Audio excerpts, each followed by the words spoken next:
хора! Аз съм Николай, това е Кристиян. Днес ще се покажем на живо и ще играем в така нареченото предизвикателство Fuck, Marry, Kill.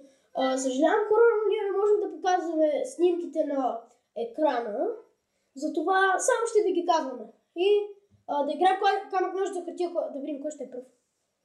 Камък, ножица, хартия, 1, 2, 3. Добре, той е пръв. Значи и 3 трябва да сте. Да, 3. Едно.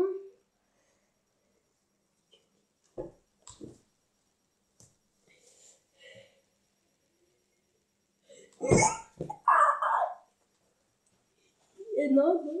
Чакай, ти не дай ги научка. И?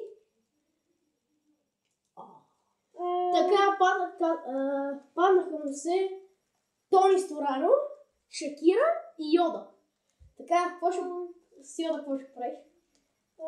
Йода ще се оженя за него. Оли, добре. Ще убия Тони Стораро. И ще опъне Шакира. Добре. Сега. Аз им 100 кила. Преслава. И Гери Гол. Ау! Добре. Убивам 100 кила.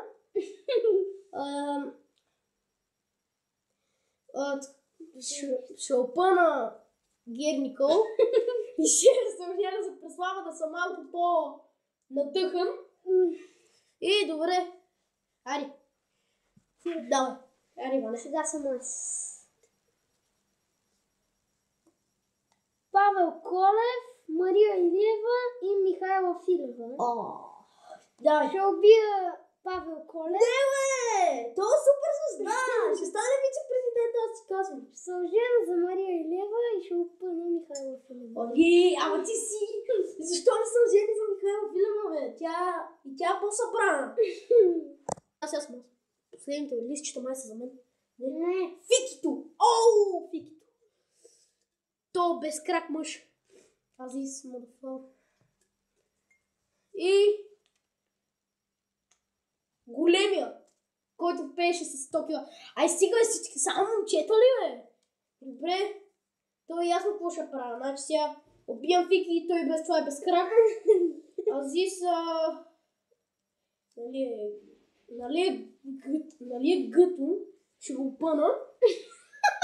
И големия ще се оженя за него, защото то само той ми остана. И сега ще има само 2. Аз също не.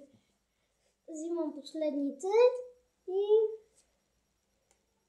Ники Минаш, Криско и Венци Венц. Интересно ми е какво ще направиш с Венци Венц. Венци Венц ще го убия. Добре. Криско? Ники Минаш ще се оженя за него и ще опъна Криско. Абе защо, бе? Трябваше да опънеш Криско и да се ожениш за Ники Минаш. Да се ожениш за Криското, то е по-събран, богат е, бе. Добре, хора, долу в клипа пишете коментарите си дали ви е харесал клипа. Долу под коментарите може да намерите линк към профила ми. Абонирайте се и това ще бъде от нас. Очаквайте следващия ни клип. Не знам кога ще е, но очаквайте го, да. Аз съм Чичо Бъртончо. И това беше от нас.